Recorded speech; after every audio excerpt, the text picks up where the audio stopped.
Hola,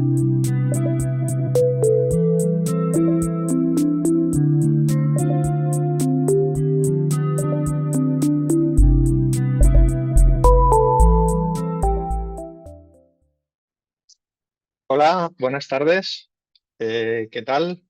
Estamos listos para comenzar este webinar de la IUMA dentro de la campaña de compresión de la IUMA y en colaboración con el GNUPP.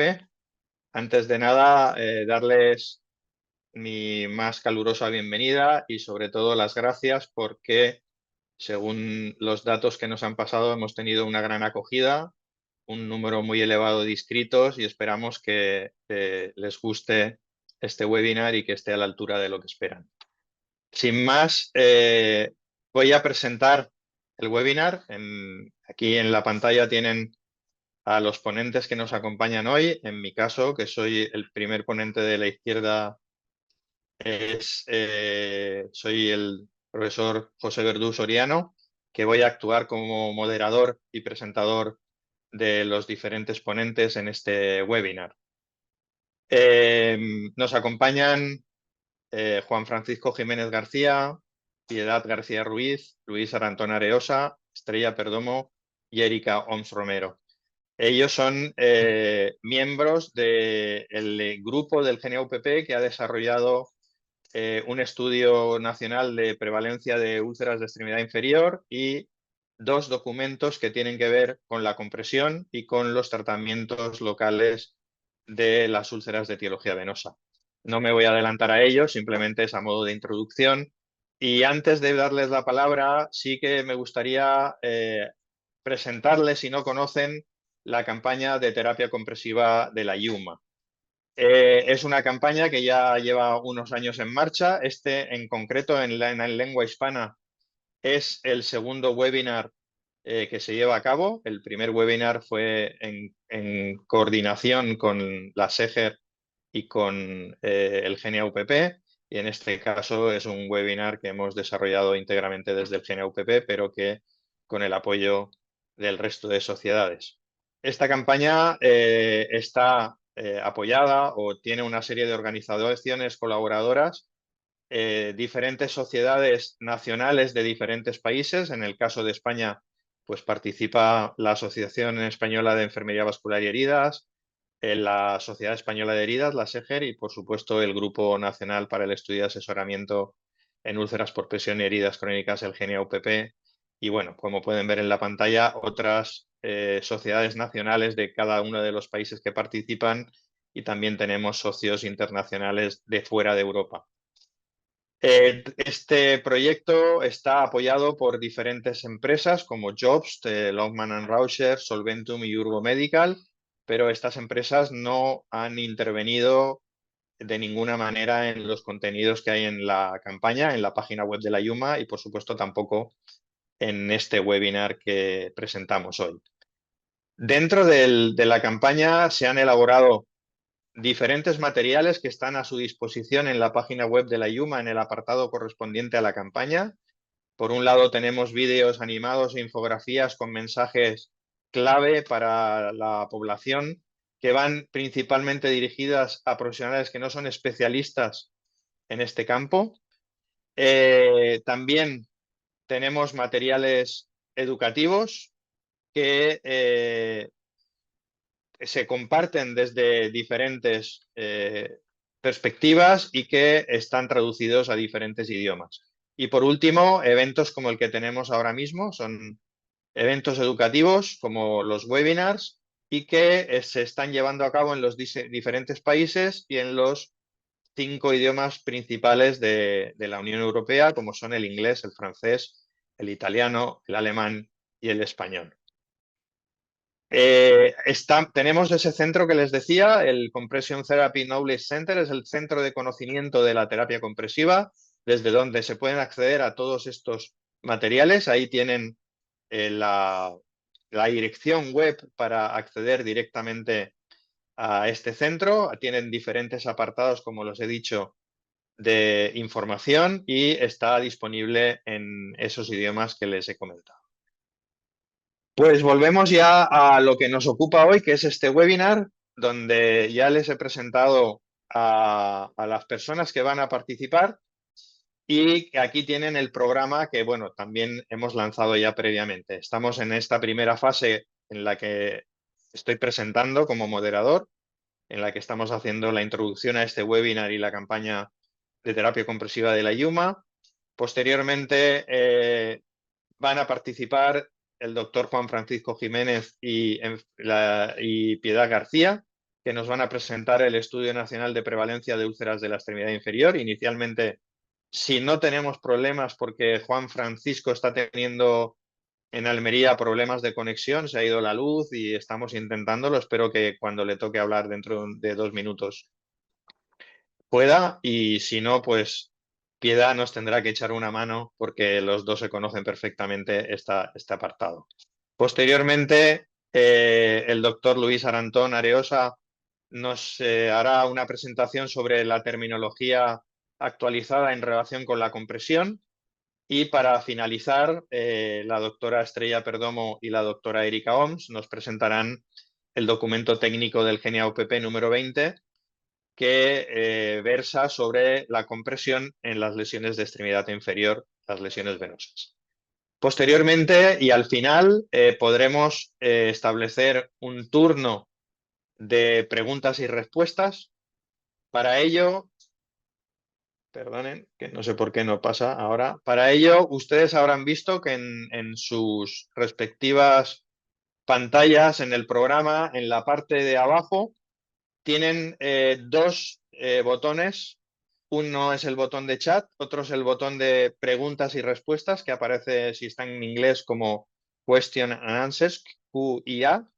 Y que, por ejemplo, yo estoy viendo ahora mismo que ya hay 77 participaciones en el chat, ¿de acuerdo?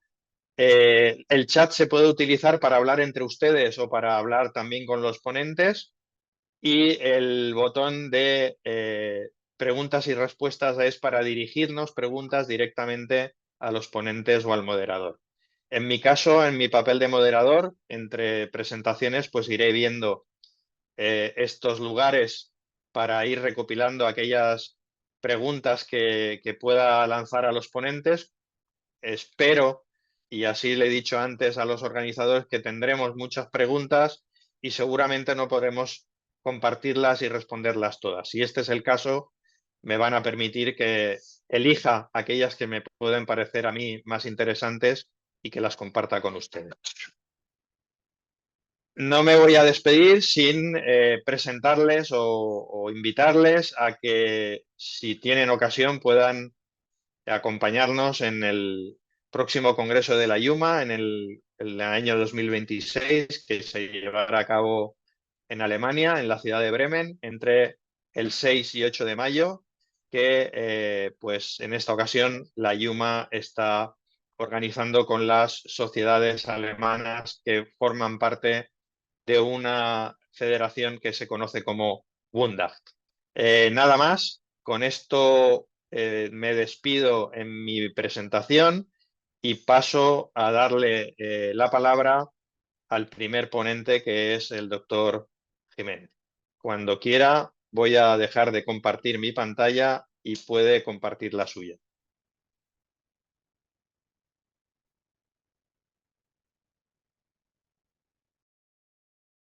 Buenos días en España y Europa. Buenas tardes para toda América y bienvenidos. Quisiera antes de nada darle las gracias en nombre de mis compañeros, amigos y colegas y en el mío propio, tanto a la Yuma como a la GENAU, por habernos invitado a participar en este webinar dentro de la campaña de terapia compresiva. A continuación pasaremos a exponer los datos del segundo Estudio Nacional de Prevalencia de Extremidad Inferior, tanto mi compañera Piedad como un servidor. Y tengo los dedos cruzados porque estoy teniendo interferencias. Esperemos que no haya ninguna.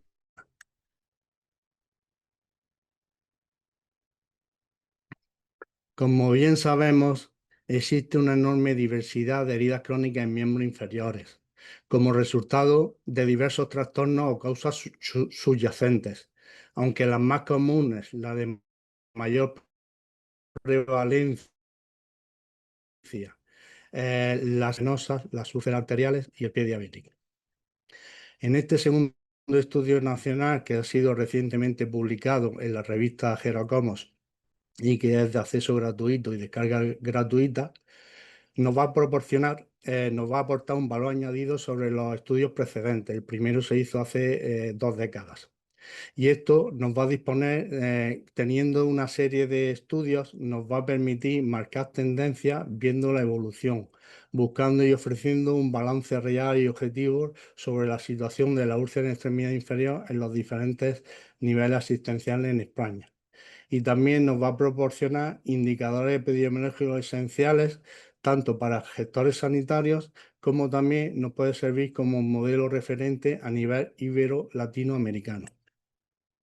Se van a exponer una serie de objetivos, uno principal y varios específicos. Se va a describir la metodología en cuanto a diseño, ámbito, recogida de datos, población, muestreo, variables o análisis de datos realizados. Además, se van a exponer resultados descriptivos de prevalencia y etiología y de manejo y tratamiento de estas lesiones, para finalizar con conclusiones y reflexiones finales. El objetivo principal de este estudio va a ser obtener indicadores epidemiológicos actualizados en España, tanto en centros sanitarios como sociosanitarios. Y nos marcamos en este estudio 3 objetivos específicos, como fueron determinar la prevalencia de la úlcera de extremidad inferior tanto a nivel global como por etiología, tanto en centros públicos como privados, identificando medidas preventivas y como tercer objetivo específico, determinar los tipos de tratamiento y la diferencia interniveles asistenciales. En cuanto a la metodología, se realizó un estudio observacional, transversal, multicéntrico, donde se hizo en todo el ámbito nacional a través de un cuestionario ad hoc y que fue en los diferentes niveles asistenciales: atención primaria, residencias sociosanitarias y hospitales. Bueno, como os comentaba, esta recogida de datos se hizo a nivel nacional, donde participaron todas las comunidades autónomas, excepto las ciudades autónomas de Ceuta y Melilla, y se recogieron datos de todas las provincias de España, excepto de Soria y Cuenca. En relación a la población, se obtuvieron datos de personas mayores de 14 años atendidas en los 3 centros asistenciales, hospitales, atención primaria y residencias sociosanitarias, y se realizó un muestreo no probabilístico de participación voluntaria. También hay que decir que el estudio fue aprobado por el Comité Central de Ética de la Investigación de Andalucía. Piedad, pasa.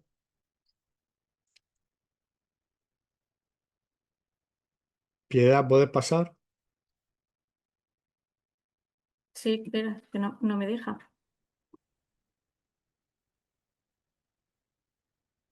Piedad, si no te deja, en la parte de abajo, si mueves, hay un botoncito que le puedes dar con unas flechitas. Dame un segundo que ya, ahora. Sí. Vale, vale. En cuestión de metodología, se estudiaron diferentes variables. En centros participantes, pasa Piedad.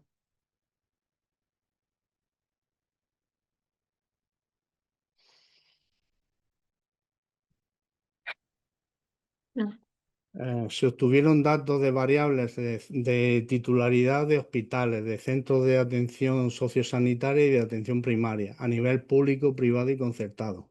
Se obtuvieron datos de número de camas de pacientes en hospitales, de residentes en residencias sociosanitarias y de atención domiciliaria en domicilios. Se obtuvieron también datos en relación al tipo de unidad y número de personas atendidas, y también en relación al servicio o unidad la cual se responsabilizaban de estos pacientes que presentaban úlceras en extremidad inferior. Pasa, Piedad. En cuanto a las variables recogidas demográficas y clínicas, No pasa. Piedad, mueve el ratón a la parte izquierda abajo hasta que te salgan unos simbolitos y te salen unas flechitas vale, para moverla. En el otro lado, en la izquierda. ¿No te Vale, sale nada por ahí? ya, ahora. ¿Ya? Vale. En relación a las variables demográficas y clínicas, se obtuvieron datos de edad y sexo, de localizaciones de las lesiones, se obtuvieron datos de constantes, de exploraciones tanto neurológicas como arteriales y también datos de exploraciones radiológicas y analíticas. En relación a los datos de prevalencia, se obtuvieron datos en relación al número de pacientes y tipo de lesiones, como fueron las úlceras venosas, isquémicas, hipertensivas, pie diabético, vasculitis, vasculopatías y también asociadas a enfermedades, como podían ser calcifilasis, enfermedad de Crohn, neoplásica, entre otras. En relación a la preparación de los profesionales y la autopercepción en cuanto a la formación recibida, también se obtuvieron datos que se presentarán a continuación. Y en relación a los materiales, a los recursos materiales, pues se consiguieron muchos datos en relación al tipo de terapia compresiva que se estaba utilizando, al tipo de descargas que se hacían en las úlceras de pie diabético y al material utilizado en general a la hora de curar a estos pacientes. Se analizaron los datos de prevalencia por tipo de lesión, de prevalencia media de centros, de prevalencia de lesiones y también se hizo un análisis descriptivo en cuanto a frecuencia y porcentaje de intervalo de confianza al 95% y también se realizó un análisis bivariable con test de diferencias de proporciones. En cuanto a los resultados, que exponemos mucho y aquí tenemos algunos de ellos. Como primer dato de resultado, ¿qué profesionales complementaron la encuesta? Pues fijaros que el 72% de todos los profesionales que participaron en la encuesta eran profesionales asistenciales, los que estaban directamente en contacto con el paciente.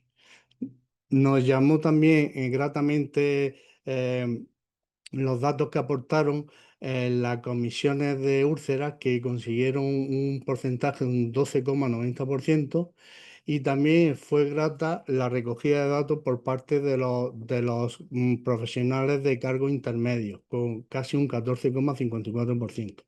Como podéis observar en el histograma, los directivos participaron muy escasamente, con un 0,38%. Posiblemente fuese por la cantidad de trabajo que tiene y no queremos pensar que haya sido por desinterés. En cuanto a los resultados descriptivos de los hospitales que participaron, fueron un total de 68 hospitales, la mayoría públicos y de alta complejidad. Fueron 120 centros de atención primaria, que casi el 97% era de titularidad pública, y participaron 39 residencias y centros sociosanitarios, casi la mitad de ellos públicos, donde la media y la capacidad de residentes era de 100 o 120.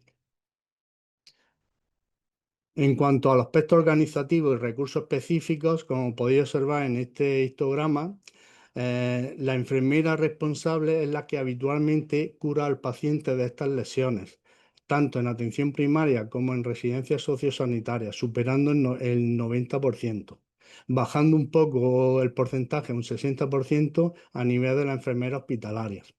Llama también mucho la atención que la enfermera de práctica avanzada de heridas crónicas, que no lleva muchos años implantada en España, sí que ya más del 50% de los pacientes que se ven en el hospital son coordinados o tratados por ella.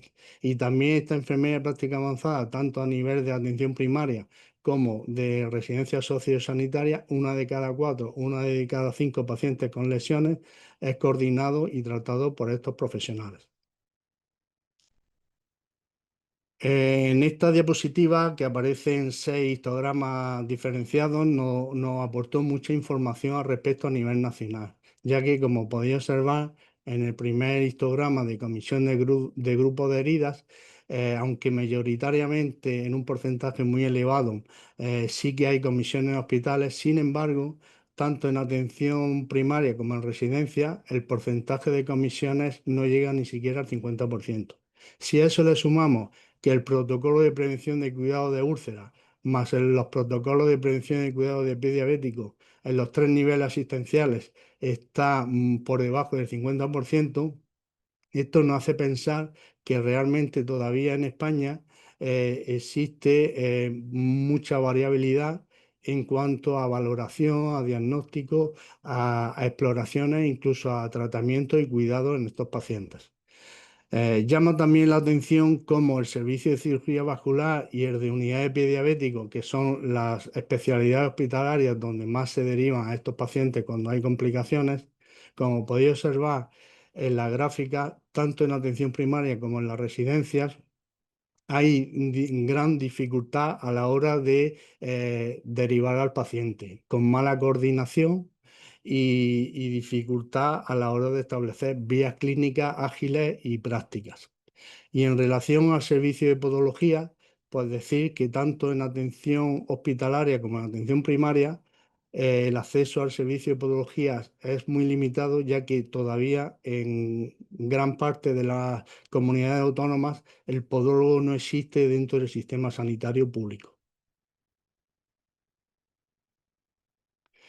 Con relación a la formación, a la autopercepción de la formación de los profesionales hospitalarios, aparece en el histograma que hay una buena valoración, diagnóstico y cuidado de la úlcera de extremidad inferior. Sin embargo, la formación en relación a la compresión desciende y cae por debajo del 50% y aún más en relación a las descargas de pie diabético.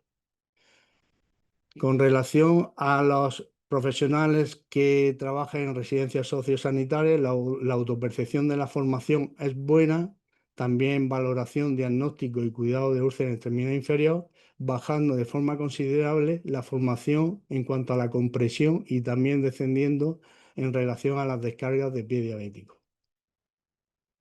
Y en relación a la autopercepción de la formación en atención primaria por parte de los profesionales, también aparece con una buena puntuación, una buena valoración en diagnóstico y cuidados.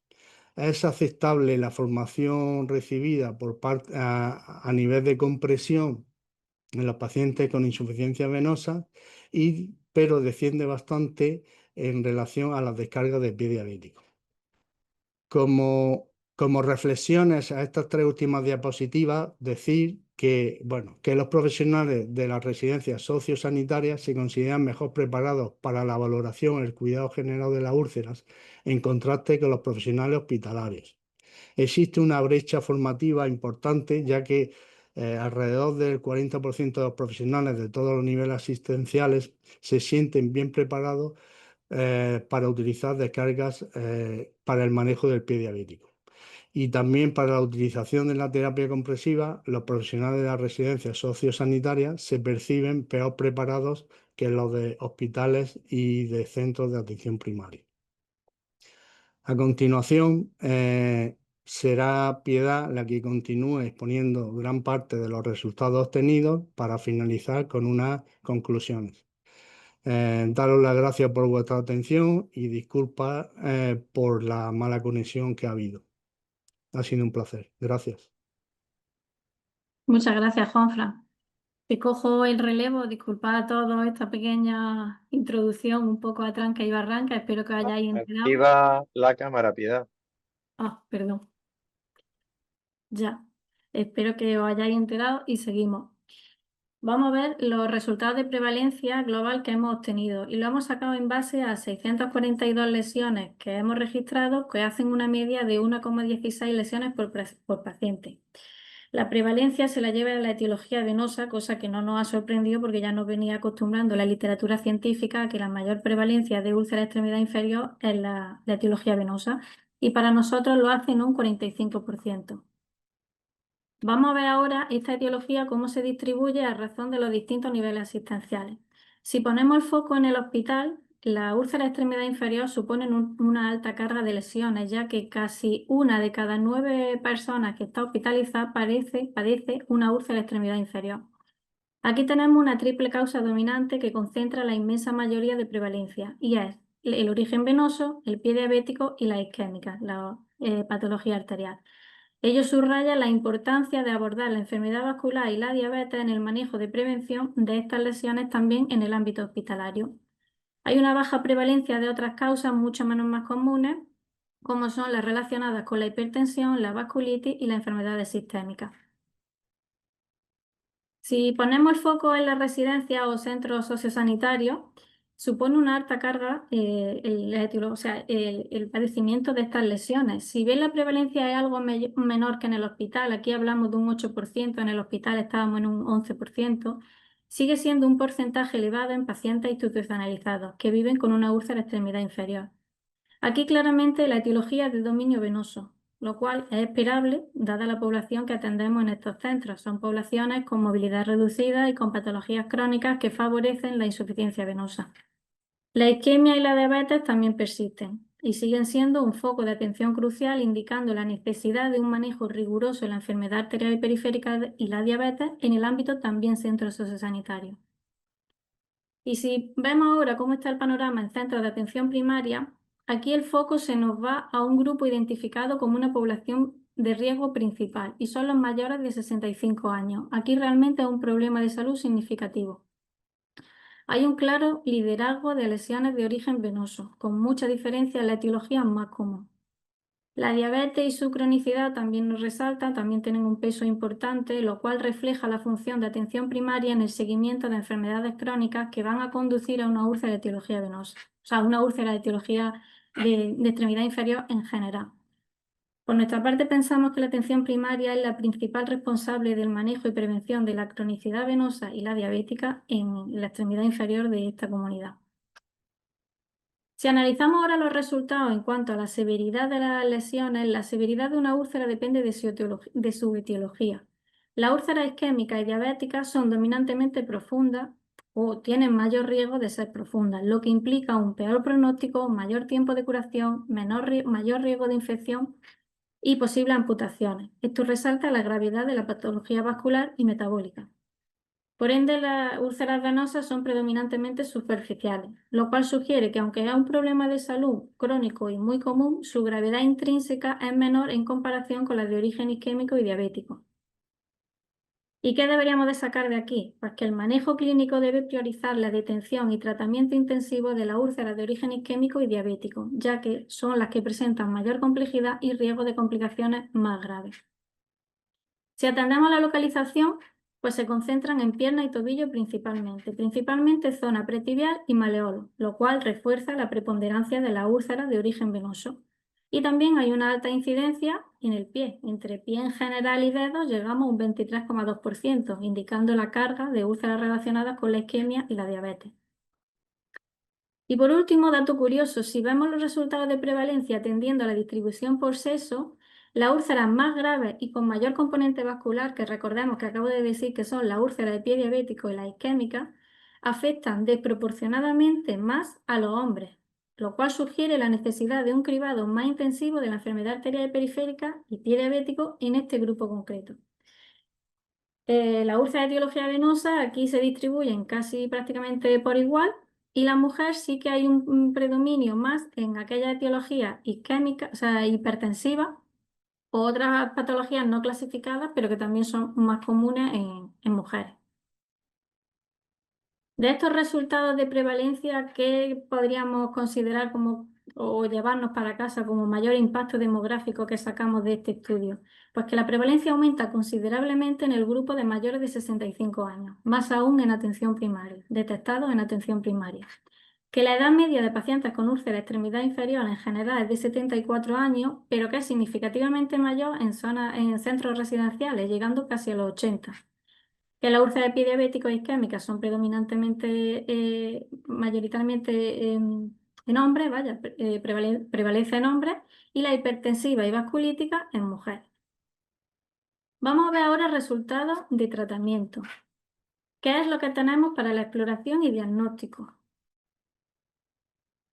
En atención primaria y hospital, los recursos son prácticamente similares en cuanto a Doppler y pruebas de laboratorio, aunque algo inferior en el hospital en cuanto a miofilamento y diapasón. Lo que nos llama mucho la atención es la situación de los centros residenciales, en el que 1 de cada 4 carece de cualquier medio de exploración. Recordar la importancia de un correcto abordaje etiológico de las lesiones, con lo cual la disponibilidad y saber utilizar un Doppler como técnica diagnóstica es crucial para un diagnóstico correcto de una úlcera de extremidad inferior. Así que sacad vuestras propias conclusiones si creéis que hay recursos suficientes para poder dar respuesta a este objetivo o a esta imposición de tener que diagnosticar correctamente. Vamos a ver la terapia compresiva. Si miramos un poco y miramos este gráfico, atendemos al hospital, recursos disponibles que cuente el hospital para poder llevar a cabo una terapia compresiva, como primer recurso disponible tienen los kits multicomponentes de alta y baja tracción y en segundo lugar las vendas de crepé, seguidos de las medias y los kits de baja tracción. Y sí que resalta que ya 1 de cada 4 hospitales cuenta con compresión neumática.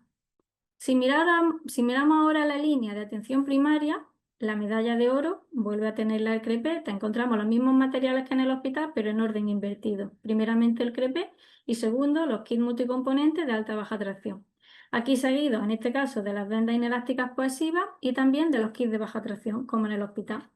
Pero aquí destacamos un incipiente e increciendo, dada su baja implantación aún, de los sistemas de velcro inelásticos. Y si miramos la residencia, que es la línea naranja, la medalla de oro se la vuelve a llevar el crepé seguido de las medias. El resto de materiales, kits de baja tracción, vendas inelásticas, vendas cohesivas, más o menos están en la misma disponibilidad. Pero lo que sí destaca de los centros residenciales es que hay un porcentaje algo más elevado que en atención primaria de sistemas de velcro inelásticos. Ya casi 1 de cada 10 de residencias cuenta con este tipo de sistemas. Recordamos la importancia de tener disponibilidad y un adecuado conocimiento para usarlo, cualquier tipo de vendaje, pero que lo respalde la evidencia científica, ya que la terapia de compresión es el tratamiento clave para una úlcera de etiología venosa. Vamos a ver las descargas de úlcera de pie diabético. ¿Qué disponibilidad hay en los centros? En casi la mitad de los centros disponen de fieltros de descarga. Si la mayoría de las veces se debe poner un fieltro con zapato ortopédico postquirúrgico, llama la atención que, por ejemplo, en atención primaria, este solo esté presente en un 5%. Y lo que más resalta es que mirad qué porcentaje hay en esta distribución de niveles asistenciales o no disponen o no saben si disponen de algún sistema de descarga, aunque sea el fieltro, que sería la tercera opción recomendada según las guías internacionales de manejo de úlcera neuropática. Los resultados son bastante alarmantes y preocupantes. Veamos los tratamientos tópicos. ¿Qué es lo que más se suele estar usando? En cuanto a apósito primario, como manejo de carga bacteriana, los apósitos de plata están presentes casi en la mitad de las lesiones en las que se ha tenido que usar un apósito antimicrobiano. En el 82% de las lesiones que hemos recaudado estaban utilizando un apósito antimicrobiano y en la mitad de los casos, casi la mitad de los casos, era un apósito de plata, seguido de cadesómero yodado o polisamida betaína. Y sorprende que casi un 8% catalogado como otro se data del uso de antibióticos tópicos. Esto, como poco, crea controversia si atendemos lo que dice la guía de práctica clínica de usar antibióticos tópicos en lesiones. Si atendemos al segundo diagrama, se basa en qué utilidad o qué uso han tenido los apósitos secundarios. Aquí el apósito más usado fue el apósito de espuma de poliuretano de baja adherencia, estando presente en 1 de cada 3 úlceras de extremidad inferior. Y resalta que en casi un 19,2%, que está catalogado como otro, corresponde al uso de gasas de cura seca. Y el último diagrama, te preguntábamos qué terapia avanzada han usado o si han usado alguna. Y la terapia de presión negativa fue la terapia más utilizada en el 61% de los casos, es decir, casi 2 de cada 3 pacientes. Y era la terapia más usada si se preguntaba en concreto por la úlcera de pie diabético. Pero una cosa es tener los recursos, tienen disponibilidad, y otra cosa es si lo están usando. Cuando se utilizan los kits de alta y baja tracción, las vendas independientes de baja tracción y las medias son los más utilizados. Y aunque el crepé era el recurso más disponible en cualquier ámbito asistencial, cuando dice de usarse, solo se está usando ya, afortunadamente, o no, no lo sé, espero que sí, en un 6%. Aunque lo más destacable y preocupante es que hoy en día 1 de cada 4 pacientes que necesita algún sistema de compresión no se está comprimiendo, no tiene un sistema de compresión adecuado. Si miramos las descargas que se están utilizando, más del 60% de todas las descargas se realizan mediante fieltros y zapatos ortopédicos y en tercer lugar de silicona. Y en un no despreciable, casi 15%, se está descargando, que pone capítulo de otro, pero se refieren a descargas artesanales, descargas que se hacen con apósitos de espuma o con gasas. De aquí que nos llevamos que 1 de cada 3 úlceras de pie diabético no se descarga. Y recordemos que el tratamiento etiológico de una úlcera neuropática es la descarga. ¿Qué conclusiones nos llevamos a englobar? Que se confirman diferencias significativas en la prevalencia y atención de la úlcera de extremidad inferior en los distintos niveles asistenciales. Que hay un aumento notable de cifras de úlcera de pie diabético y úlcera isquémica en comparación con el último estudio que se realizó hace 2 décadas.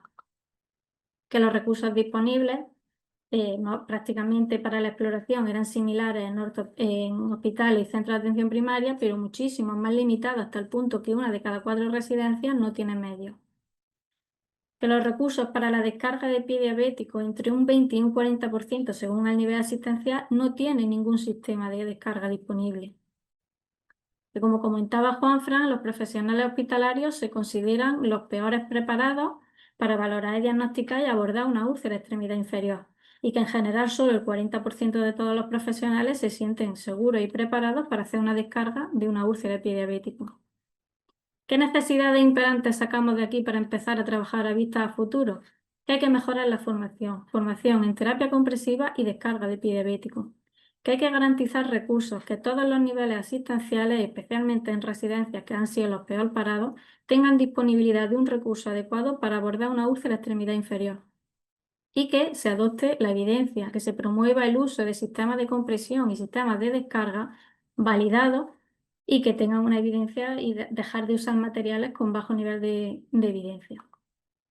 Como reflexión final, destacamos la urgencia de mejorar la capacitación de los profesionales y se subraya la necesidad de trabajar para corregir esta insuficiencia de recursos diagnósticos y materiales que tenemos a nivel nacional. Sin más, muchísimas gracias por vuestra atención y dejo paso a mi compañero. Muchas gracias, Juanfran. Muchas gracias, Piedad, por presentarnos los datos de este interesante estudio que nos va a dar muchas pistas para cómo seguir avanzando en el futuro. Les recuerdo a los participantes como audiencia que tienen a su disposición el botón de preguntas y respuestas. Si quieren ir lanzando preguntas, las dejaremos para el final de la sesión, pero tienen esto de su disposición si quieren ir haciendo preguntas desde este apartado. No voy a robar más tiempo para lo importante. Doy la palabra al doctor Luis Arantón, que nos va a hablar sobre la terminología más actualizada en el campo de la terapia compresiva. Cuando quieras, Luis, puedes activar la cámara y el micro. Hola, buenas tardes.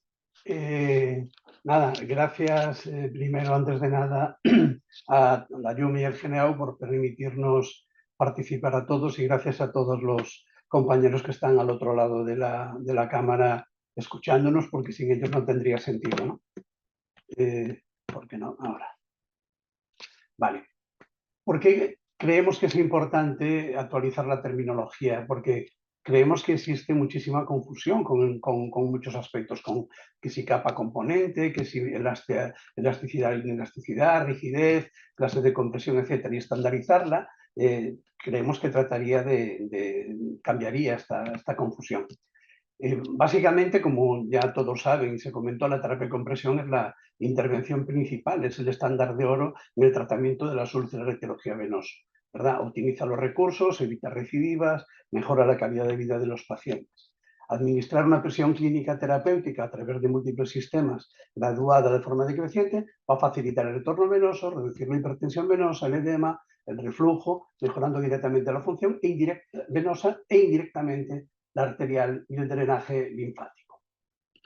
El término presión bajo vendaje es la presión que ejerce el vendaje en la extremidad, el parámetro clave para medir su eficiencia. Hay aparatos específicos para medirla, ¿no? Va a depender de la histéresis del material, de la extensibilidad, de la elasticidad, pero también de la técnica del vendaje.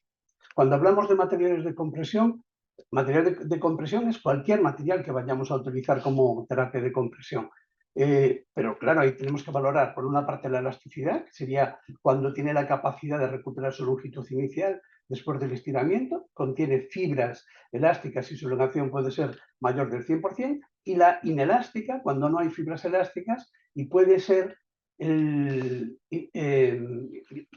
inelástico por una parte, o ligeramente elástico, de baja elasticidad, o como se llama también de corto estiramiento, que puede no recuperar su forma inicial. Las medias de compresión son prendas de compresión tejidas con un material elástico que se utilizan principalmente en pacientes con patología venosa. Dentro de las medias, las de punto estándar o de punto redondo se producen sin costuras, en espiral, mediante una máquina de tejer circular, y pueden adaptarse a diferentes tamaños de la pierna o hacerse a medidas para personas con pierna dismórfica, ¿no? Y se clasifican según esa presión ejercida. Pero esa clasificación varía según los países, ¿no? Una presión de 20 milímetros de mercurio es clase 1 en países de habla alemana y en Italia, pero es de clase 2 en Francia e Inglaterra. Por eso se recomienda definirlas por la presión que ejerce, no por su clasificación. Las de punto plano se tejen en fila y deben coserse en la parte posterior para poder usarse. Pueden fabricarse a medida, pero también hacen que se ajusten para que se ajusten perfectamente a su pierna. Se usan principalmente en pacientes con linfedema, lipedema, pero también en enfermedades venosas cuando tenemos piernas dismórficas. Y luego, importante diferenciar las medias de descanso o las medias antitrombóticas, porque no tienen una distribución de presión definida. La presión ejercida aquí no está garantizada, no se considera en terapia compresiva ni son terapia compresiva. Aquí el nivel de compresión se expresa en deniers, en den, o como ligera, media o fuerte. El den indica el grosor del hilo de la media, la densidad y la resistencia es mayor cuanto mayor den tenga, y suelen prescribir para prevenir edema ocupacional, lo que decía, medias de descanso, ¿no? Que no lo debemos confundir con terapias con terapia compresiva. Yo no sé a ustedes, pero a mí me llegan muchos pacientes teóricamente con medias compresivas que realmente no es terapia compresiva. Luego tenemos finalmente de las medias los kits de medias o kits elásticos, que son kits compuestos por un forro y una media superior que se utilizan uno sobre el otro y proporcionan presión según el tipo de compresión definida que tenga la media. Dentro de los vendajes de compresión tenemos los ajustables, que son mangas de compresión fabricadas con material inelástico, que se ajustan alrededor del miembro, que se cierran con velcros, y el término ajustable se debe principalmente a que podemos ejercer diferentes presiones de compresión según la elasticidad y presión que hagamos en esos cierres. La compresión neumática intermitente es una modalidad que se ejerce con un dispositivo de bombeo que infla una cámara a un tiempo y presión establecidos. La manga podría cubrir solo el pie con pantorrilla y muslo, o el brazo y la mano. Bien, vamos con las presiones. La presión de compresión o interfaz es la presión ejercida por un material o dispositivo de compresión, pero en milímetros de mercurio. Podemos hablar de presión de reposo, que es la presión en reposo en posición supina con relajación muscular completa, la de trabajo, que sería la en posición de bipedestación inmóvil, y los picos de presión, que son la presión que alcanza su punto máximo durante la actividad muscular. Ya vimos antes que hay unos dispositivos específicos para medirla. El punto B1 es el punto de medición de presión de compresión en la parte inferior de la pierna, que es, bueno, por consenso, al medir la presión de compresión, al menos debemos medirla en B1 para tener datos coherentes, ¿no? El B1 es en la zona media, donde el tendón gastrocnemio se une a los músculos de la pantorrilla, unos 10-15 centímetros por encima del maleolo. Bien, otras características, el poder de elasticidad o potencia elástica, que es la capacidad de recuperar su longitud inicial tras ser estirados. Esa fuerza que el material elástico para volver a su longitud original después de liberar ese estiramiento. Y va a depender, lógicamente, del número de fibras elásticas que tenga, pero también del grado de estiramiento que hayamos aplicado. Por otra parte, el estiramiento o elongación es la capacidad del material de compresión, específicamente referido a vendajes, para extenderse o estirarse al máximo. Aquí tenemos material de compresión inelástico con una elongación menor del 10% o entre el 10 y el 100%, que sería el de estiramiento corto o corta tracción. El material de alta extensibilidad sería un estiramiento largo o larga tracción, que podría ser incluso mayor del 100%. Un aspecto importante aquí es la histéresis. Histéresis sería el grado de deformación residual que se mantiene después de la fuerza deformante, ¿no? Esa pérdida de la capacidad de un dispositivo de compresión para recuperar la longitud original después de que ha sido expuesta a varias maniobras repetidas de estiramiento y relajación. Es un poco lo que justifica que recomendemos cambiar las medidas de terapia compresiva cada 6 meses más o menos en función del uso que hayan tenido, porque va perdiendo facultades, ¿no? Y si lo comparamos con las gomas que utilizan para musculación, a más gomas, menos histéresis, menos capacidad de deformación y menos mantenimiento y mejor mantenimiento de las presiones, perdón. Cuanto más histéresis, más grado de deformación y menos, lógicamente, podemos garantizar menos las presiones. Otro aspecto importante es la rigidez, el aumento de presión producido por un material o dispositivo por cada centímetro de aumento en la circunferencia de la extremidad. Y aquí tenemos dos aspectos, el de rigidez estática, que es la diferencia entre la presión estática y la presión reposo, y el de rigidez dinámica entre la presión de interfaz máxima y mínima durante las dorsiflexiones máximas del pie en posición supina o de puntillas. En tema de componentes de la compresión, la terapia de compresión puede ejercerse mediante un solo componente o mediante múltiples. Componente único sería con un solo material, componentes múltiples se ejercen con más de un componente en forma de kit, que pueden ser elásticos, inelásticos o combinando ambos.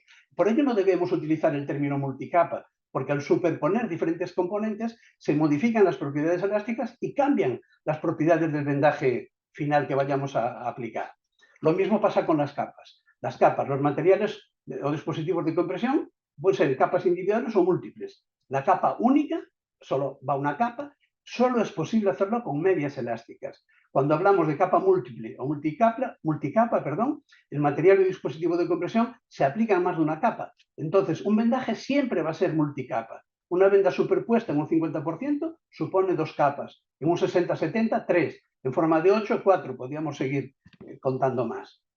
El material de relleno no es material de compresión, pero sí complementa el material de compresión para alcanzar una buena terapia compresiva. Contribuye a la distribución uniforme de la presión, suaviza los ángulos y para absorber parcialmente el exudado en algunas lesiones. Un aspecto que genera muchísima confusión es el de la elasticidad y el estiramiento, que ya comenté un poquito antes, ¿no? Pero un poco para que se vea más claro. La elasticidad se refiere a la capacidad de un material de recuperar su longitud inicial cuando se libre el estiramiento, lo que sería una goma, la estiramos y vuelve a su posición. Sin embargo, el estiramiento, elongación o extensibilidad, que se puede encontrar de cualquiera de estas tres formas, se refiere a la propiedad de alargamiento específica que tiene ese material, pero no tiene capacidad de recuperación. Y el ejemplo más claro es el chicle, ¿no? Que se estira, pero no vuelve a su posición normal. También me gustaría diferenciar venda de vendaje. La venda es el material al que estamos utilizando. Las vendas pueden ser de algodón, de gasa, de crepé, inelásticas, elásticas, de corto o de larga tracción. Sin embargo, el vendaje es, una vez aplicada la venda, la técnica con que se aplica en el paciente, cómo lo aplicamos, si en circular, en espiral, en 8, en espiga, esa técnica es la que va a hacer que sea un vendaje. Insisto en lo de multicapa y multicomponente porque son términos que muchísimas veces se utilizan como sinónimos, utilizándolos de manera así, pero que es inadecuado. No, así como todos los vendajes son multicapa, como ya comenté, pueden clasificarse como de un solo componente o multicomponente. Y esos términos 2 capas, 3 capas, 4 capas, deberíamos dejarlos, ¿vale? Porque todos estos multicomponentes se aplican en más de 2 capas, casi o en 2 o en más. Y finalizamos. Es muy frecuente que cuando hablamos de vendajes de compresión aparezca la palabra cuando se aplican correctamente. ¿Vale? ¿Cuándo aplicamos correctamente un vendaje? Cuando lo colocamos según las instrucciones del fabricante. Muchísimas gracias por la atención y dejo continuar. Muchas gracias, Luis. Ya estamos teniendo algunas preguntas y respuestas que voy revisando mientras estáis hablando. Ahora luego os iré diciendo a quién corresponda, ¿de acuerdo? Y gracias por los participantes que están lanzando preguntas. Bueno, damos paso a la última parte del webinar, que se refiere al documento número 20 de terapia compresiva, que nos van a presentar la doctora Perdomo y la doctora Oms. Estrella, que ya la veo ahí en pantalla, cuando quieras puedes presentar y continuar. Gracias. Perdón.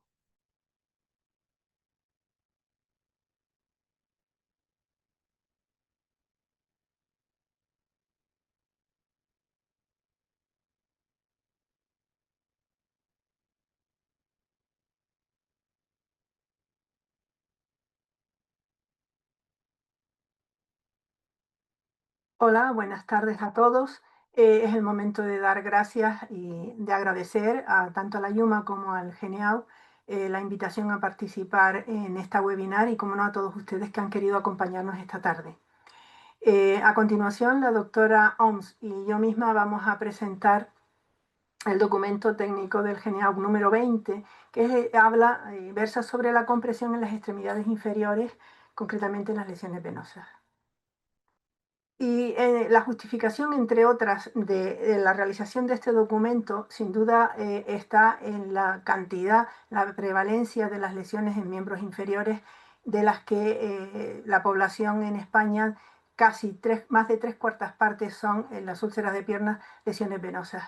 Esto que les presento aquí, que es 1 de cada 6 solamente se comprime, son los datos con los que iniciamos el estudio, el documento, los datos que teníamos anteriores a los datos que nos han facilitado los compañeros del el segundo estudio de prevalencia, que hablan ya de que se comprime, ha mejorado un poco la cuestión, se comprime 1 de cada 4.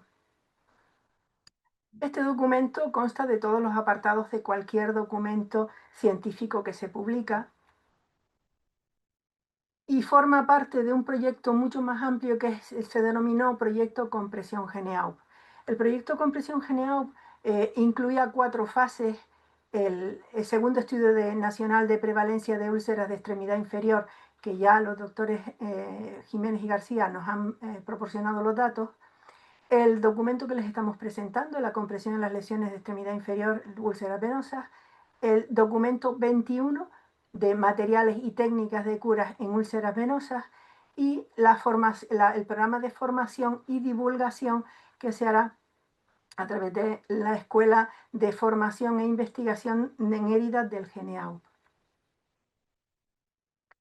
El cronograma que se realizó para la cumplimentación de este documento, primero fue organizar el equipo de trabajo, que lo tienen ustedes, los miembros los tienen ustedes en el centro de la pantalla.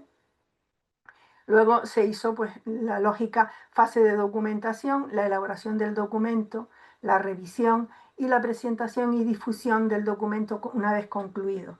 Algo importante a resaltar es que el proyecto de compresión GENEAUP recibió patrocinio de empresas, casas comerciales, pero no ha existido ningún conflicto de intereses.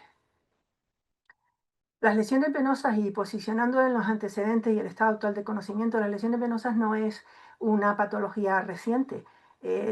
Aparece en el ser humano desde que dejó de caminar a 4 patas y se convirtió en el Pithecanthropus erectus, es decir, adquirió la postura erecta para caminar a 2 piernas. Y ya las civilizaciones antiguas, como los antiguos escritos egipcios de 1000 y pico años antes de Cristo, describen ya la insuficiencia venosa en miembros inferiores y además describen los signos que las acompañan, como las varices. También otras civilizaciones, como la griega, recoge esta patología, y un bajorrelieve que aparece que se guarda en el Museo Nacional de Atenas, recoge un miembro con varices externas. La definición de una úlcera de etiología venosa es una lesión cutánea en la pierna o el pie que se produce en una zona que está afectada de hipertensión venosa ambulatoria. La edad media de las úlceras venosas ronda los 69 años y parece que es una proporción un poquito más alta en mujeres que en varones.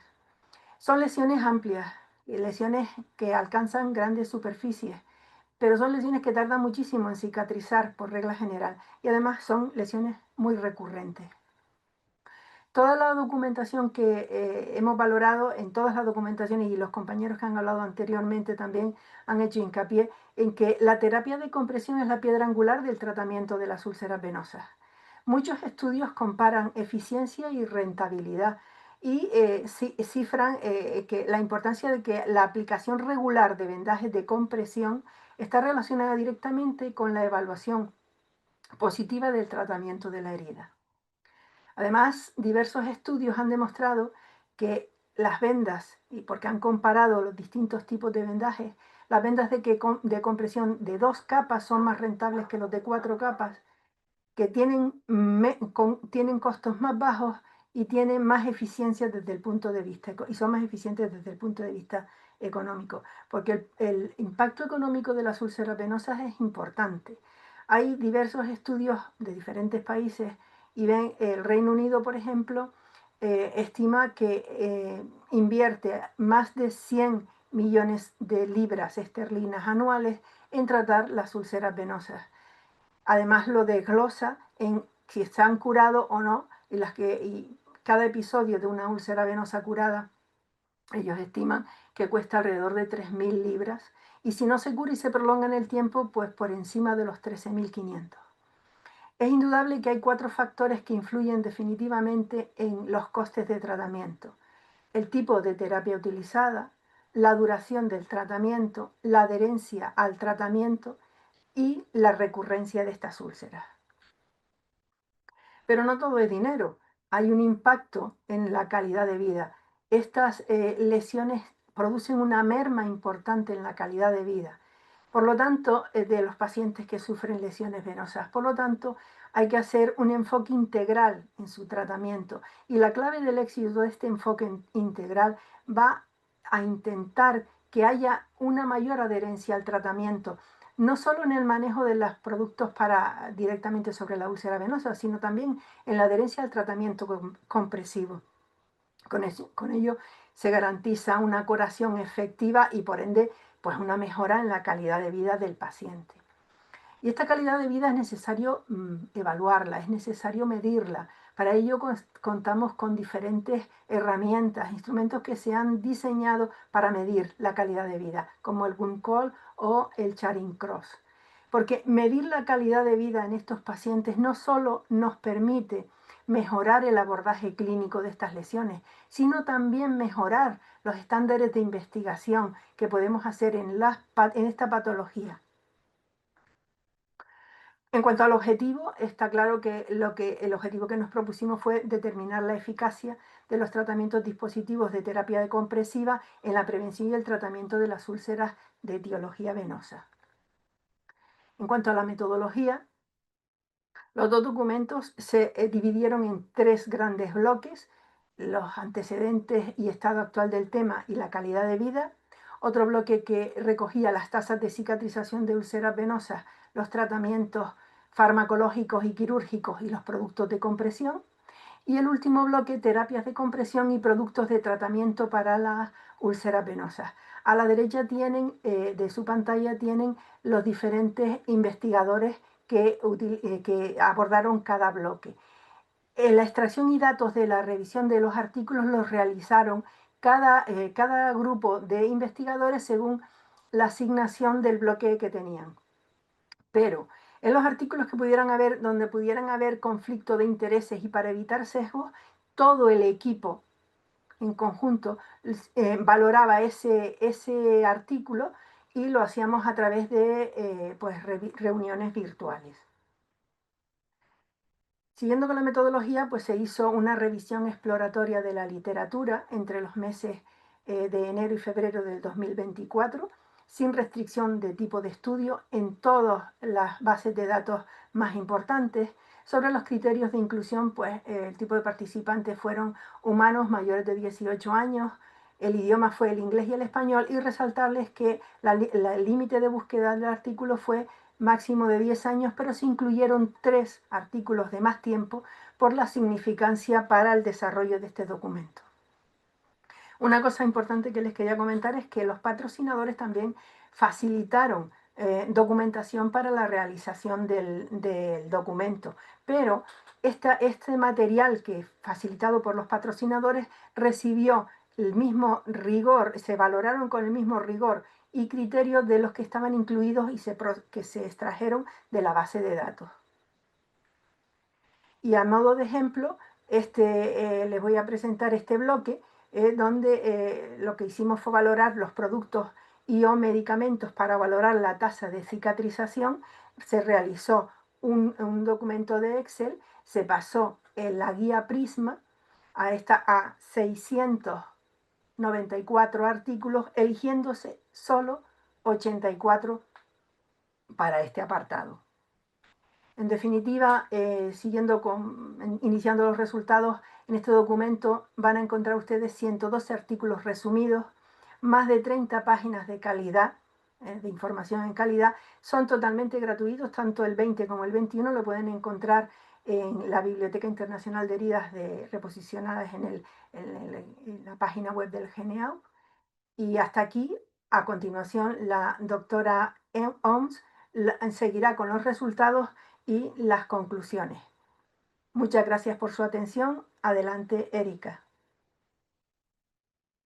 Muchísimas gracias, Estrella, y me sumo a dar las gracias a poder participar en este webinar, que es un placer con todos vosotros, y por haber podido participar en el proyecto de compresión, que para mí ha sido un placer y espero seguir participando en muchas otras investigaciones.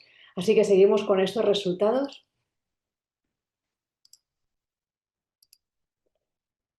¿Qué nos dice la literatura de todo esto? ¿Qué hemos encontrado? Pues que es un tratamiento rápido, relativamente cómodo, seguro y eficaz. ¿Por qué? Porque mejora la funcionalidad de las válvulas venosas. En cada uno de los apartados de esta presentación hemos ido diciendo los beneficios de la terapia compresiva. Todo y eso vemos que no se utiliza. ¿Por qué? Pues vamos a intentar investigar un poquito más allá del por qué, ¿no? Entonces, si mejora la funcionalidad de las válvulas venosas aumentando la velocidad del flujo sanguíneo, vemos que retrasa la aparición de lesiones, reduce el tiempo de cicatrización, retrasa la evolución de la insuficiencia venosa crónica, previene de recidivas de la úlcera venosa y mejora la calidad de vida de los pacientes. ¿Por qué? Porque realmente la terapia de compresión es la piedra angular para la prevención de lesiones, la cicatrización y la prevención de recidivas. Así que la terapia de compresión, sin diferenciar entre vendajes y medias de compresión, dice la Cochrane que probablemente curan las úlceras de etiología venosa en menor tiempo que los que no usan compresión, pero es que además aumenta la posibilidad de curación completa y mejora de calidad de vida y además disminuye el dolor. Entonces, ¿cuál es la realidad? ¿Qué nos dice la literatura? Pues que no se está aplicando la terapia de terapia compresiva. Y a pesar de la evidencia, dice que hay infrautilización de recursos terapéuticos, pero en el estudio que ha presentado Juanfran y Piedad, vemos que realmente hay muchísimos dispositivos más que quizá en el primer estudio que se hizo de compresión. Por lo tanto, estamos teniendo una pérdida de oportunidad para mejorar la insuficiencia venosa, curar las úlceras de etiología venosa y mejorar las condiciones de calidad de vida de estos pacientes. ¿Y en qué consiste la terapia de compresión? Y un poquito ya lo ha explicado a Luis Arantón, el doctor Luis Arantón, que es la administrar una presión clínica terapéutica y, sobre todo, tal y como especifica la imagen inferior, graduada y de forma decreciente. Una terapia compresiva tiene que ser graduada y de forma decreciente. Si no lo es, no es una terapia compresiva. Por lo tanto, ¿cómo lo vamos a conseguir? Pues a través de vendajes, medias terapéuticas, velcros inelásticos y sistemas de compresión neumática. ¿Y qué generan? Pues facilitan el retorno venoso, reducen la hipertensión, con ello reducen el edema y mejoran el reflujo sanguíneo. Así que mejoran directamente la función venosa e indirectamente la función arterial y el drenaje linfático. Por lo tanto, es el gol estándar para mejorar esta patología. ¿Y en qué consiste? Pues es indispensable. Indispensable, ¿por qué? Porque debemos hacer una indicación adecuada y una aplicación de forma correcta. No todas las compresiones son exactamente iguales, tal y como hemos explicado en la sesión anterior, y por lo tanto el nivel de presión suficiente, debemos aplicar el nivel de presión suficiente que garantice su eficacia terapéutica y minimice el riesgo de efectos adversos. Por lo tanto, debemos conocer los dispositivos que tenemos en el centro o que podemos prescribir. Así que los resultados dependen, cuando aplicamos la terapia de compresión, de los dispositivos utilizados, la capacitación, conocimientos y entrenamiento del personal sanitario, que como hemos visto, la educación que se da sobre terapia compresiva es buena o bastante buena. Por lo tanto, los profesionales sanitarios vemos que cada vez tienen más entrenamiento en terapia compresiva, pero no se aplica del todo. Por lo tanto, tenemos que ver qué está pasando aquí. De las condiciones físicas y adherencias terapéuticas de los pacientes. Esto es muy importante. Hay pacientes que han tenido seguramente una experiencia negativa a una compresión que no toca o que no ha sido bien aplicada, y estas condiciones físicas o adherencia pueden alterarnos los resultados. Y la duración del propio proceso patológico asistencial. Evidentemente, una persona que tenga una úlcera de 20 años de evolución o de un mes de evolución va a ser distinta su predisposición a utilizar estos dispositivos. Y la aplicación dependerá de los diversos dispositivos de los que tenemos, la variabilidad de las indicaciones e instrucciones de cada producto. Por lo tanto, leer las instrucciones de cada laboratorio, de cada producto, va a ser esencial para poder aplicarlo de forma correcta. en función y tamaño de la forma de la extremidad.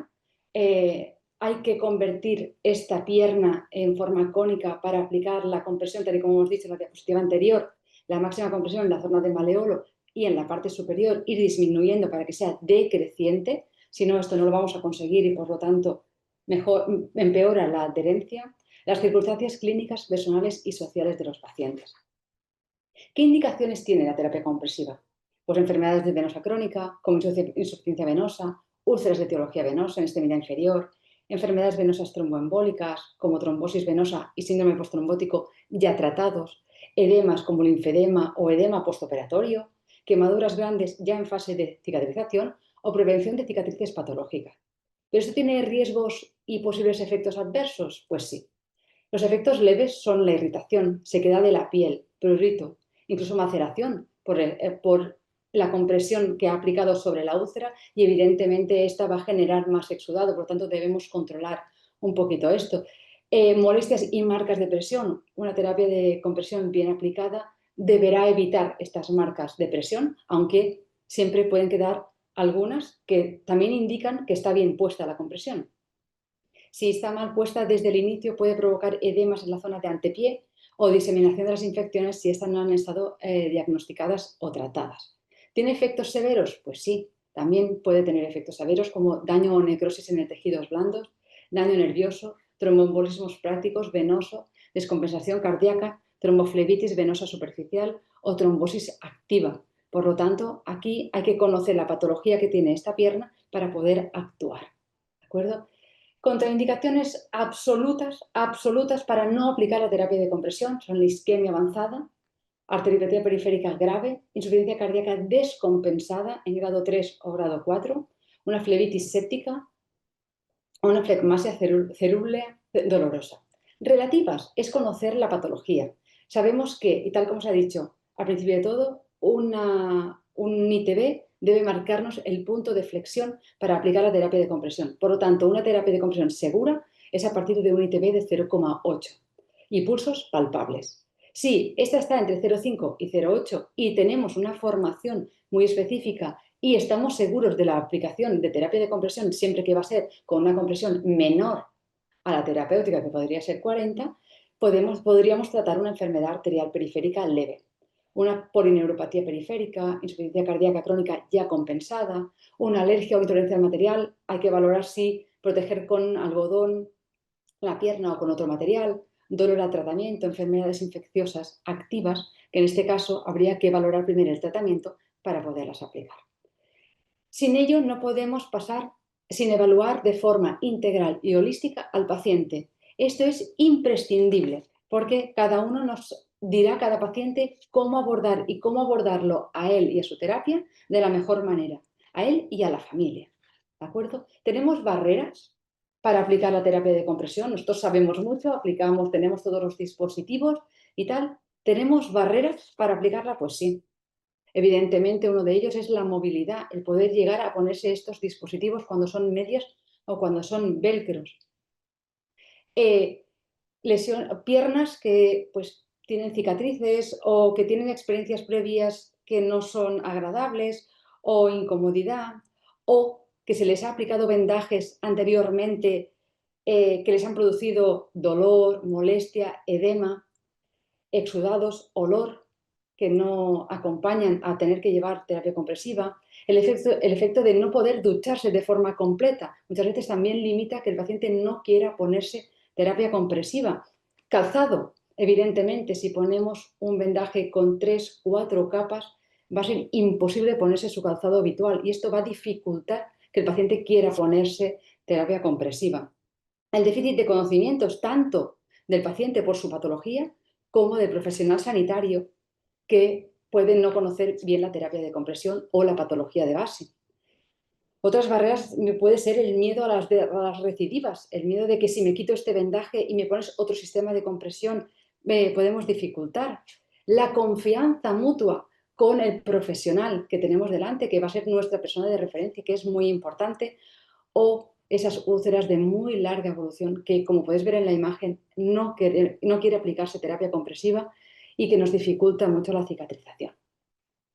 hay muchas otras barreras y en el documento vais a encontrar todas por parte del sistema de salud por aplicarnos o por tener dispositivos necesarios. Ostras, ¿tenemos vendajes de compresión? Sí, pero hay 3, no hay más. Hasta el mes que viene no llegan más. Esto no puede pasar. Por los profesionales clínicos, falta de conocimiento, el tiempo en la consulta, porque evidentemente aplicar un vendaje compresivo bien puesto requiere de tiempo, y de los pacientes, que ya lo hemos hablado un poquito por encima. Pero tenemos facilitadores, cosas que nos van a ayudar a que sí, que podamos aplicar esa terapia de compresión. Entonces es la confianza que hemos dicho con su profesional sanitario o su enfermera, profesionales formados y bien entrenados en la terapia de compresión, saber identificar y gestionar la causa de la no adherencia, ver qué le está pasando a su paciente, por qué no quiere la terapia de compresión, realizar intervenciones de educación para la salud relacionada con la terapia. Aquí no se lleva mucho en España, pero en Europa se hacen terapias grupales de pacientes con esta patología, con la úlcera venosa y que llevan compresión, y entre ellos se potencian y conocen los sistemas de compresión que están utilizando. Tratar de corregir las limitaciones sociales para poder ayudar y realizar asesoramientos, gestión de dudas y cuidados. ¿Qué estrategias podemos tener para aumentar la adherencia a la terapia de compresión? Pues informar y formar periódicamente a los pacientes y a los cuidadores, realizar la toma de medidas tras las aplicaciones de terapia de compresión y ver cómo hemos disminuido en centímetros esa descongestión, ese edema, indicar una presión ligeramente inferior al principio para que el paciente pueda irse adaptando a esta compresión máxima tolerada por el paciente, conocer cuándo debe sustituir las propiedades de cada producto, tal como ha dicho Luis Arantón, las medias duran unos 6 meses puestas cada día, por lo tanto es muy importante este vínculo con el paciente para explicarle cuándo debe renovar su producto, por qué ya no lo utiliza, por qué puede empeorar su patología si no las cambia, y que el tejido circular suele ser el más fácil de colocar, todo y que tiene sus dificultades. ¿Qué tipos de tratamientos compresivos tenemos? Pues existen muchos variados sistemas para la aplicación de terapia de compresión. Entonces, dependen de la elasticidad del material, del grado de compresión que queremos conseguir, del número de capas que vamos a poner y la superposición de capas. Siendo la elección de un sistema u otro, va a depender de múltiples factores relativos a las condiciones del paciente y del propio profesional. Los vendajes compresivos suelen estar indicados en las fases iniciales para la reducción de edema y agilizar el cierre de la lesión. En cambio, las medias compresivas suelen indicarse ya pasado en la cicatrización de la úlcera. Es un tratamiento a largo plazo para evitar esas recidivas. No se recomienda la utilización de vendajes simples, que lo que hemos dicho, las vendas de gasa, crepé o similares no son efectivos. Por lo tanto, es un aspecto muy importante tener en cuenta los sistemas multicomponente, en que algunos incluyen sistemas visuales para su colocación, porque así lo que hacemos es mejorar a esos profesionales que quizá no tengan tanta destreza, tanta habilidad en colocar terapia de compresión. Estos sistemas nos ayudan a que estos dispositivos, estos multicomponentes, alcancen una mayor frecuencia de rango terapéutico indicado en comparación con los que no incluyen estos sistemas visuales. Entonces, estas personas que quizá, profesionales que no están tan entrenados, podemos conseguir que consigan una terapia de compresión efectiva y compresiva adecuada al paciente y bien tolerada. La elección de un material o vendaje u otro va a depender de los objetivos deseados de la actividad de la persona que se aplique el vendaje, y eso es muy importante. Por lo tanto, y conocer que el 90% de la sangre del miembro inferior circula por el sistema venoso profundo, por lo que la forma más eficiente y segura de poder aplicar la terapia de compresión a este nivel es a través de vendajes o sistemas de compresión inelásticos o de baja elasticidad, que aportan rigidez para ser efectivos, sobre todo en presión de trabajo. Los vendajes multicomponentes presentan actividad terapéutica tanto en reposo como en actividad. Por lo tanto, son distintos y por eso deberemos saber cuál aplicar en cada momento. Las medidas de compresión son seguras y efectivas. Han de ser a medida y eso es muy importante que el paciente lo conozca y sepamos derivar allí donde deben comprarlas. Además, reduciendo su eficacia, reduciendo el riesgo de recurrencia aproximadamente a la mitad. Como conclusiones, y ya acabando, que hay mucha información, la terapia de compresión aplicada en miembros inferiores tiene como objetivo favorecer el retorno venoso, reducir el edema y disminuir la hipertensión venosa en consecuencia. Por lo tanto, es un tratamiento antiinflamatorio que tiene un efecto directo sobre este sistema venoso para acercar las válvulas y mejorar toda esta problemática de la insuficiencia venosa crónica la úlcera y finalmente sus recidivas.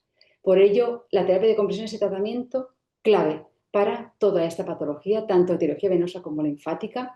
Los sistemas de vendaje durante la fase terapéutica son los recomendados y las medias son las recomendadas en fase de mantenimiento.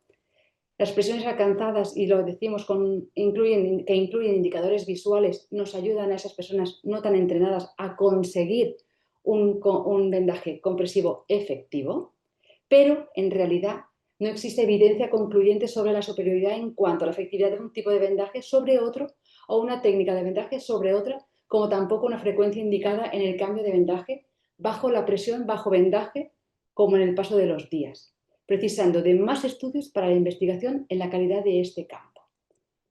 Así que, tal y como hemos dicho en todo esto, queremos que desaparezca la venda crepé o que se tenga en cuenta como vendaje para la utilización de compresión, ¿no? Todo el que hemos mejorado. La prevalencia o el porcentaje de úlceras venosas va a reducirse aplicando compresión y tal y como ha dicho Estrella empezando esta presentación, ahora ya no es 1 de cada 6, es 1 de cada 4, vamos mejorando, así que muchísimas gracias.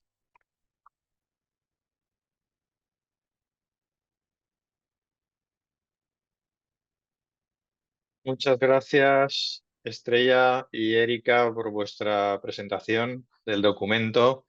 La verdad es que están empezando a haber un montón de preguntas, tanto en el chat, que hay personas que dicen que no pueden acceder a las preguntas y respuestas, como en las preguntas y respuestas.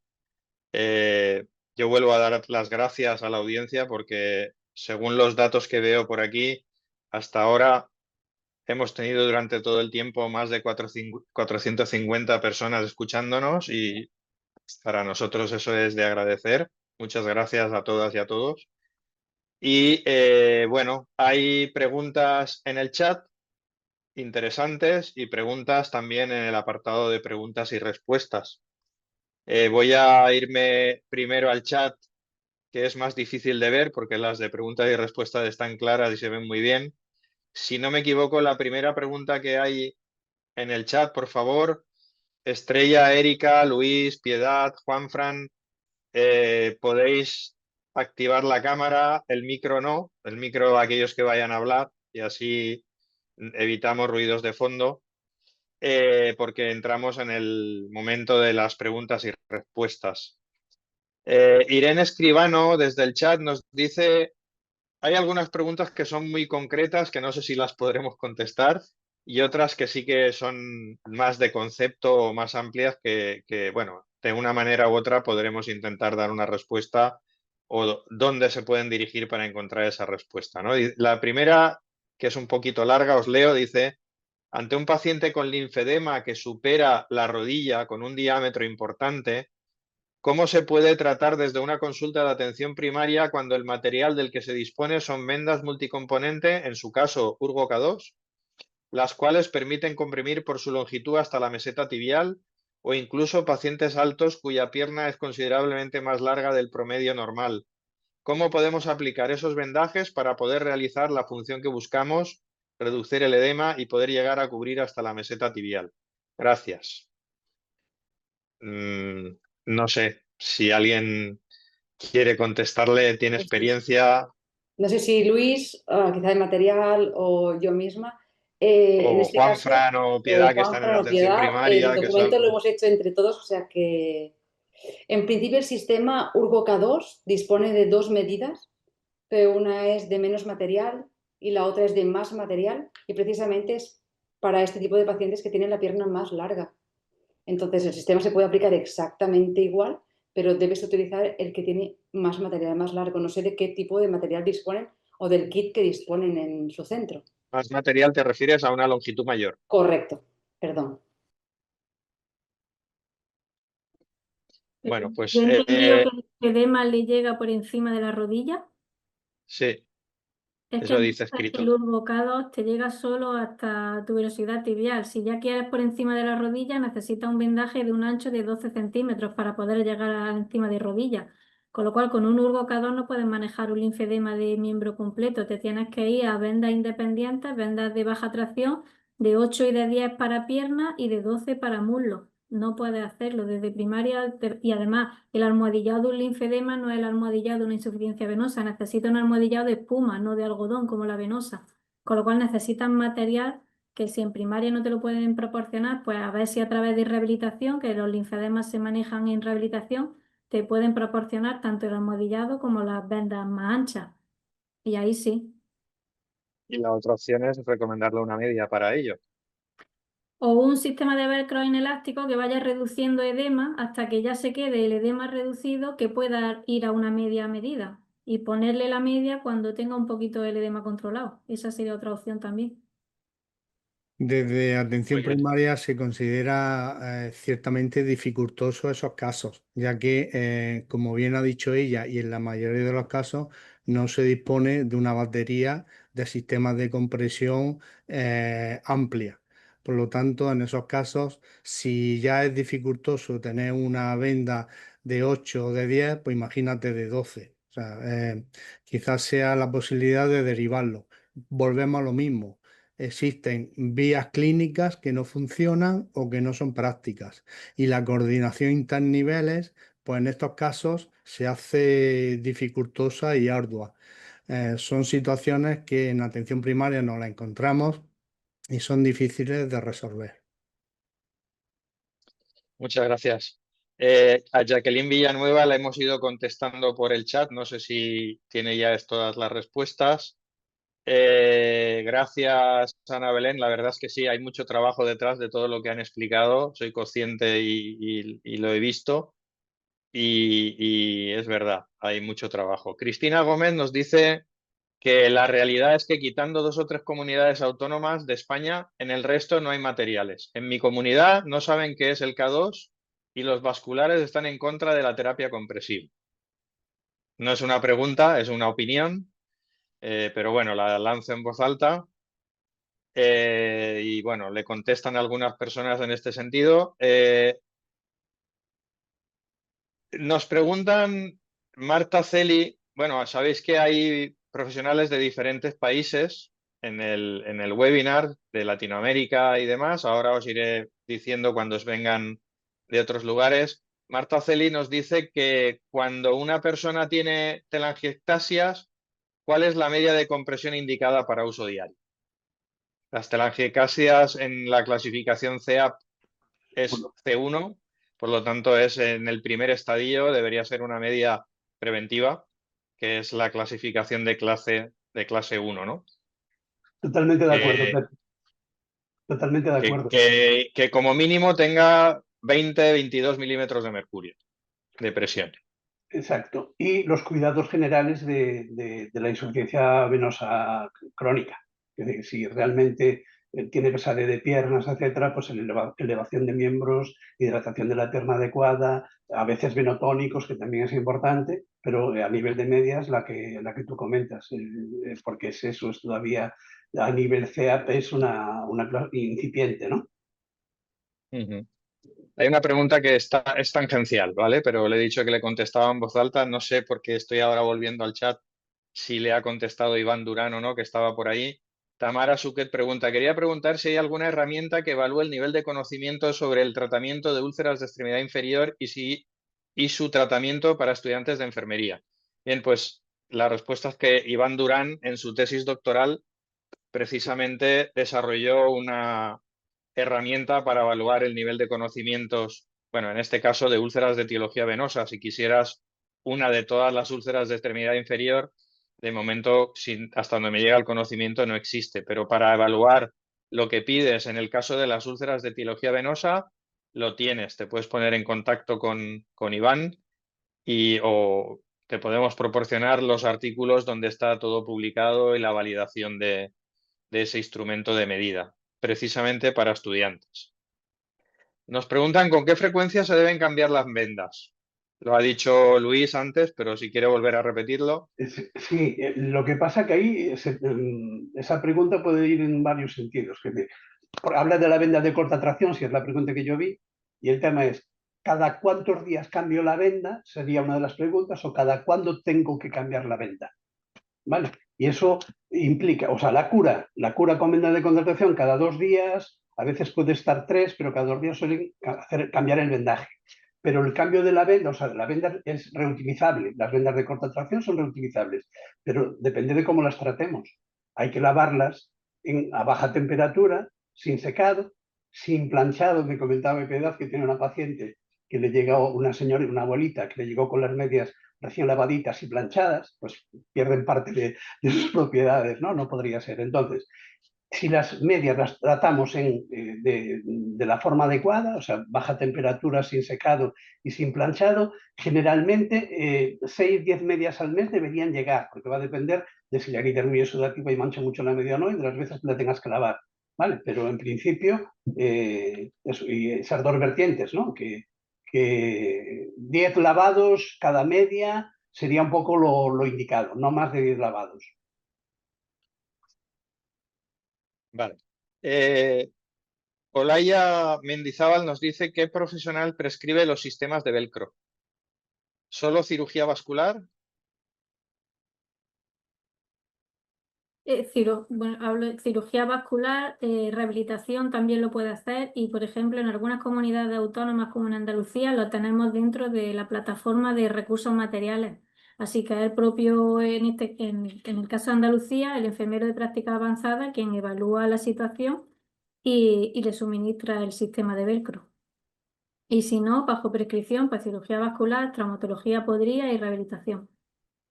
Perdón, hay distintas realidades según la comunidad. Aquí en Canarias, por ejemplo, no está dentro del peritorio. No, por eso digo que en dependiendo de la Andalucía. comunidad, Exacto. si va Y con receta o prescripción, se incluye.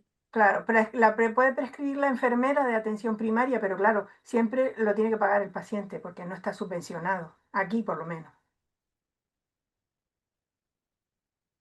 Bueno, me voy a pasar al otro chat porque estoy contestando solo o lanzando preguntas del chat y hay preguntas en el apartado de preguntas y respuestas desde hace tiempo. Algunas de ellas son sobre pie diabético. A ver, el webinar, nosotros no nos hemos resistido desde el GNUPP a presentaros datos de las úlceras de pie diabético, aunque el seminario sea de terapia compresiva.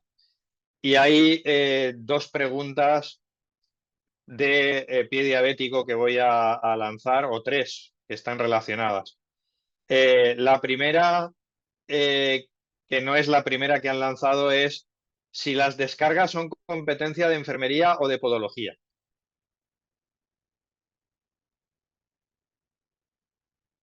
Bueno, contesto yo. Sí. Vamos a ver, nosotros desde atención primaria que no tenemos acceso al podólogo y que la mayoría de los centros de salud no tienen acceso a un podólogo público gratuito, pues no nos queda otra que tenemos que tratar esa etiología del pie neuropático y que tenemos que hacer una descarga, pero una descarga con fieltro básica, porque no tenemos herramientas para hacer un estudio biomecánico del pie, para evaluar la pisada, para ver si es un pie cabo, cóncavo, si tengo que levantar más de un lado o de otro. Entonces hacemos una descarga lo más básica y uniforme posible para no alterar la pisada del paciente, puesto que no la conocemos, no sabemos si es patológica o no. Lo único que buscamos es descargar la herida, como descargaríamos cualquier otro punto de presión en una etiología de, por ejemplo, una lesión por presión.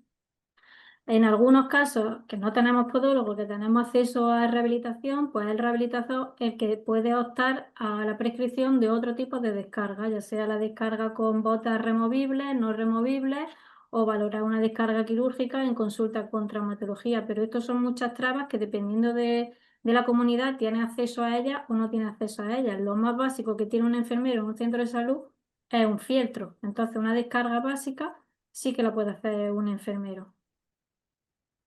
Al final, Relacionado con esto, legalmente sí. lo que te digo, por si va un poco también por ahí la pregunta, ¿no? Si legalmente nos podrían acusar de intrusismo, por ejemplo, ¿no? En este caso entiendo que no. Además estamos hablando de descargas básicas.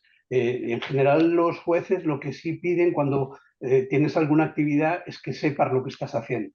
Y ahí va a depender un poquito de tu formación. Claro, si te pones a hacer descarga y no la haces bien, pues lógicamente puede tener consecuencias. Pero el hecho de que tú pongas los medios a tu alcance para mejorar la condición del paciente no se penaliza, aunque los resultados no sean buenos. Voy a hacer una pregunta en inglés de perdonar a la persona que está de la Yuma coordinando porque son las 7:03. Sara, are you hearing me? Yeah, I'm still here. Yeah. Can we extend 5-10 minutes more? Yeah, that's okay. Ok, thank you. Nada, estaba preguntando si podemos ampliar 5 o 10 minutos más. En realidad tenemos 28 preguntas en el apartado de respuestas, preguntas y respuestas que no hemos respondido y alguna más en el chat. No las vamos a poder responder todas. Yo ya lo he dicho al principio, soy consciente de que no vamos a poder responderlas todas y bueno, pido disculpas a aquellas personas a las que no les hayamos podido responder, pero estamos a vuestra disposición a través de los canales habituales, en el caso de los ponentes y de mí mismo, a través del apartado de preguntas en la página web del GNAUPP. Podéis lanzar preguntas al GNAUPP y os podemos contestar desde allí si queda alguna pregunta que tengáis mucho interés en alguna pregunta que no contestemos, ¿de acuerdo? María Teberovsky, que sí que tiene que ver directamente con el webinar, nos pregunta la diferencia entre tracción corto y inelástico. Sí, a ver, Mariana, el inelástico tiene una extensibilidad menor del 10% y la tracción corta entre el 10 y el 100%, en otros hablan de entre el 30 y el 90, pero a partir del 10 hasta el 100. La de tracción larga supera o puede superar ampliamente el 100%. Gracias, Luis. Roberto Ramos, que no sé si es mi exalumno Roberto Ramos o alguien que tiene el mismo nombre y apellido, nos pregunta respecto a los dispositivos que ayudan a precisar la cantidad de milímetros de mercurio ejercida por la presión del vendaje. ¿Dónde se puede adquirir de forma segura? ¿Son caros? ¿Merece la pena? ¿O debemos fiarnos más de la presión que nos indica el fabricante de las vendas? Gracias de antemano, nos dice. No tengo claro el precio exacto, pero luego Juan Francisco, que creo que está haciendo un estudio al respecto ahora mismo con el medidor de presiones, seguramente le podrá decir. Pero sí creo que debemos fiarnos si usamos materiales buenos y que viene indicado los milímetros de mercurio que aplican, debemos fiarnos de lo que aplican siempre y cuando utilicemos la técnica bien. Que recordar lo que lo dije en la presentación, cuando hacemos adecuadamente un vendaje, cuando seguimos las instrucciones del fabricante para su utilización. Juan Fran seguro que nos puede explicar a nivel de precios y esto, porque yo la verdad es que particularmente no lo tengo. Vale, gracias Luis. Mira, nosotros a través de un proyecto de investigación financiado por la Fundación Progreso y Salud, hemos hecho un estudio comparativo con 6 sistemas de compresión y hemos utilizado un dispositivo que es novedoso, que se presentó en la Yuma de Londres y que en Yuma de Barcelona también estuvieron con un stand. Es una empresa, se llama Fieldtech y el dispositivo se llama TiesOrite, donde mide como cosa novedosa, en vez de medir en un punto y solo un sensor, tiene un dispositivo con 3 sensores que se utiliza a través de un transmisor y utilizando una app o una tablet, pues puede recoger todos esos resultados. En cuanto al precio, bueno, nosotros compramos un volumen importante de dispositivos, compramos para más de 140 pacientes, entonces nos hicieron un precio, digamos, especial, ¿no? No son caros, son de alta precisión y nos ha facilitado mucho la labor en los proyectos de investigación. Y anteriormente había una pregunta que habías planteado, Pepe, y era en relación que cuánto caía la presión tras un vendaje y cuándo se debería de cambiar. Acabamos de presentar 2 estudios a revistas inglesas, esperemos que nos las publiquen muy pronto, y voy a dar solo una pincelada y decir que de los 6 sistemas de compresión que hemos utilizado, hemos visto que en las primeras 24 horas cae la presión entre un 17 y un 23%.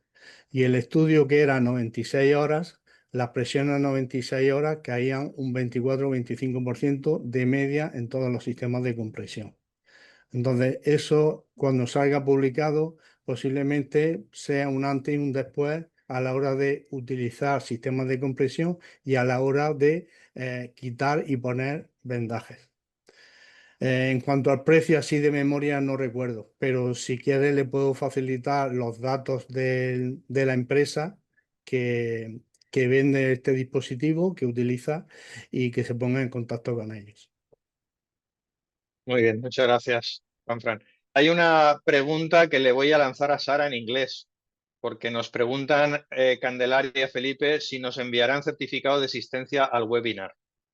Entonces yo sinceramente lo desconozco. Sara, I have a question for Yuma. Yeah. One attendant asked us if Yuma will send a attendance certificate of the webinar.